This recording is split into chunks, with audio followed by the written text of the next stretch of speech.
Assalamualaikum warahmatullahi wabarakatuh. Alhamdulillahirabbil alamin wassalatu wassalamu ala asrafil mursalin wa ala alihi washabihi ajma'in amma ba'du.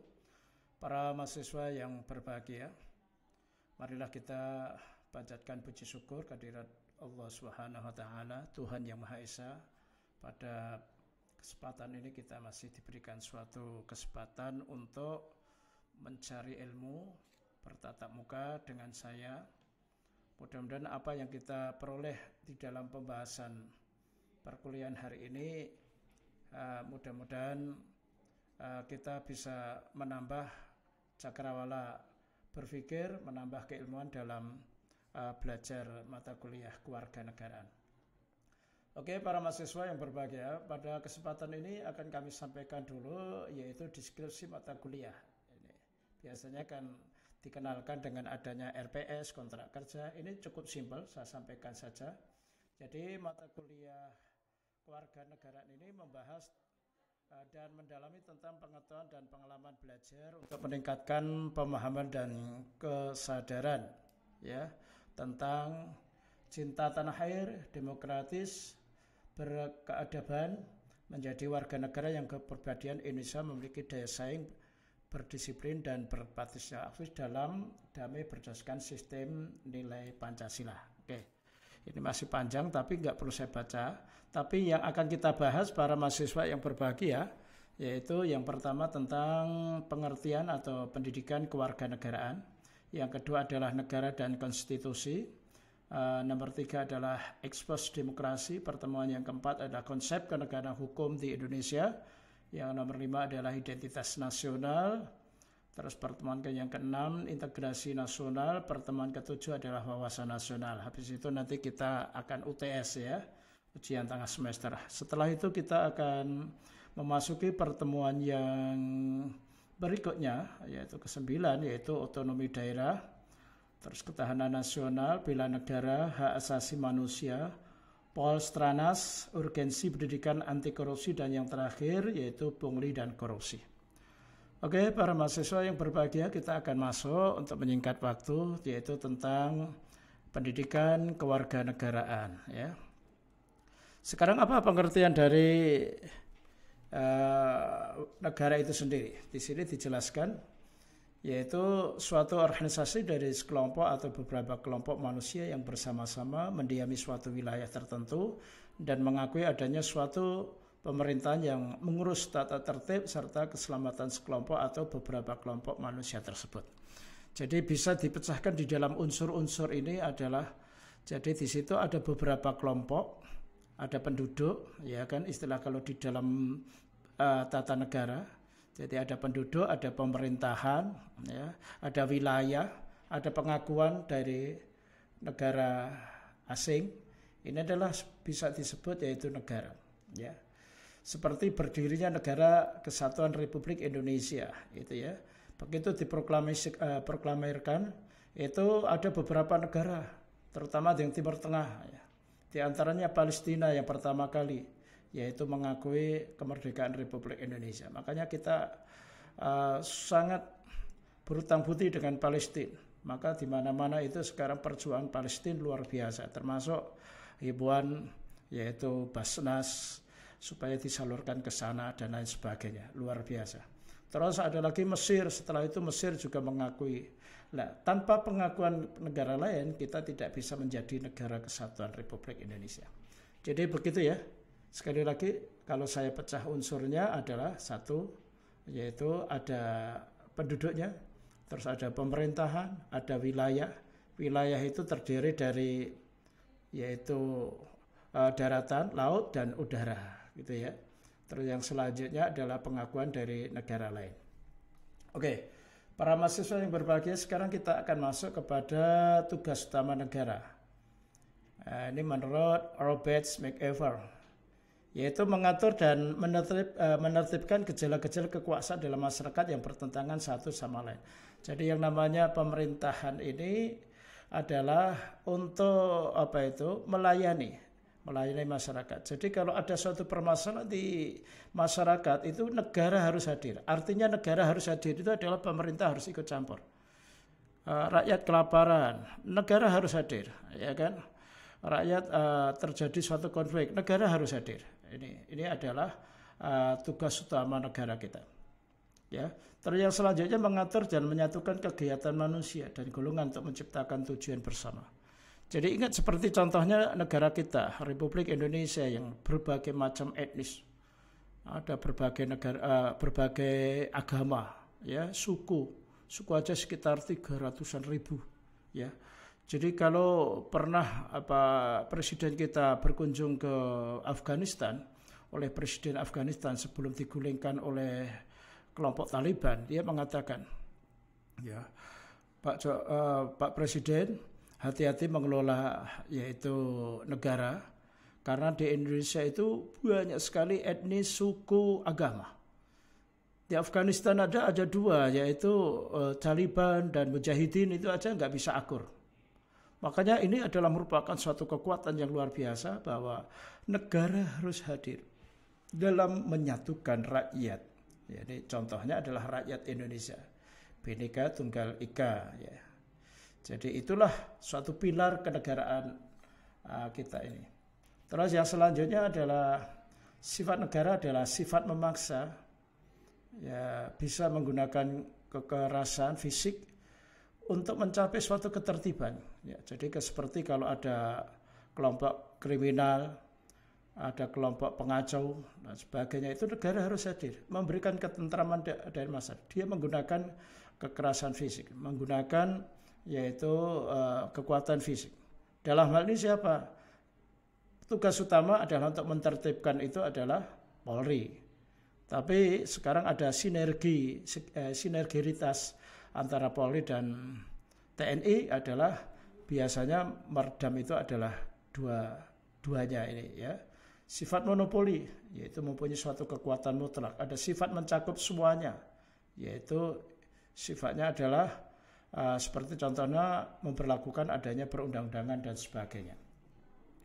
Para mahasiswa yang berbahagia, ada beberapa teori terbentuknya negara, yaitu teori hukum alam, ada teori ketuhanan dan teori perjanjian.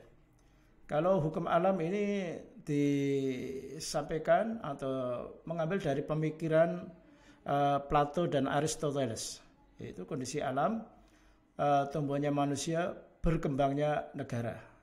Kondisi alam, di situ ada penduduk dan berkembangnya negara itu. Ya. Jadi ini adalah hukum alam. Ya. Terus ada lagi teori ketuhanan, yaitu segala sesuatu adalah ciptaan Tuhan, ciptaan Allah dan sebagainya. Ini ada teori yang kedua. Terus ada lagi teori perjanjian. Ini adalah Thomas Hobbes dalam pemikirannya, manusia menghadapi kondisi alam dan timbullah kekerasan. Manusia tidak akan bertahan apabila tidak mengubah cara tersebut, sehingga manusia pun bersatu untuk mengatasi tantangan. Nah inilah dalam perjanjian, penduduk satu dengan lain, suku satu dengan yang lain mempunyai komitmen melakukan perjanjian, baik itu tertulis maupun tidak. Kalau yang tidak tertulis itu biasanya menjadi hukum adat. Nah, untuk melakukan suatu perubahan dalam kehidupan supaya lebih beradab, lebih lebih mengarah dan lebih maju lagi. Unsur negara itu ada dua macam, yaitu bersifat konstitutif dan bersifat deklaratif. Kalau konstitutif itu adalah tadi sudah kami sebutkan, ada wilayah udara, darat, perairan, rakyat, masyarakat, yaitu pemerintah yang berdaulat. Yang berdaulat itu tadi diantaranya adalah dipilih, ya. Karena sistem pemerintahan antara negara satu dengan lain itu berbeda-beda. Ada yang kerajaan, ya. Terus ada lagi sistem parlemen, ada sistem presidentil atau presidensial. Indonesia adalah menganut sistem presidensial, ya. Jadi presiden dipilih langsung oleh rakyat. Kalau dulu sebelum reformasi adalah dipilih oleh MPR, gitu ya. Tapi hakikatnya pemerintah yang berdaulat itu pokoknya pemerintah yang didaulat.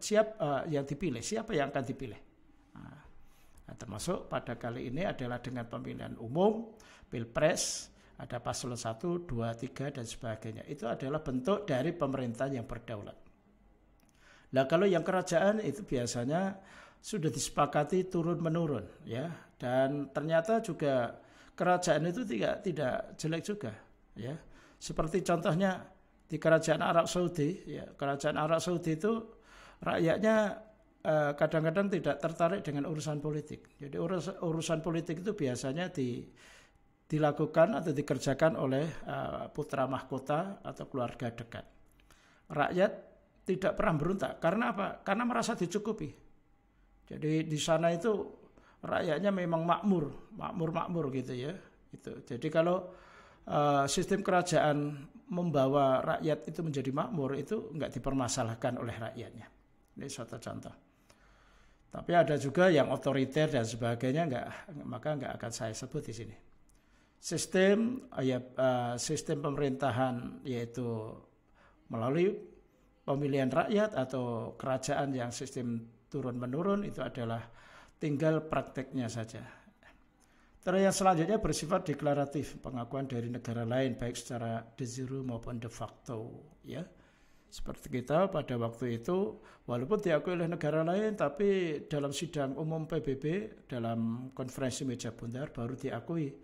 Itu diantaranya berkat serangan umum 1 Maret. Siapa perannya? Kalau di dalam film Janur Kuning ditonjolkan tokoh Letnan Kolonel Soeharto. Tapi kalau kita lihat lagi dalam perkembangannya itu adalah Sri Sultan Hamengkubuwono yang ke-9.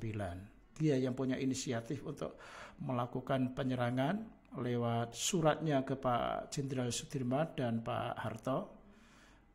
Karena apa? Karena kurang beberapa hari lagi PBB sidang umum. Kalau seandainya tidak melakukan aksi, maka kita dianggap tidak ada negara, ya kan, tidak ada rakyat.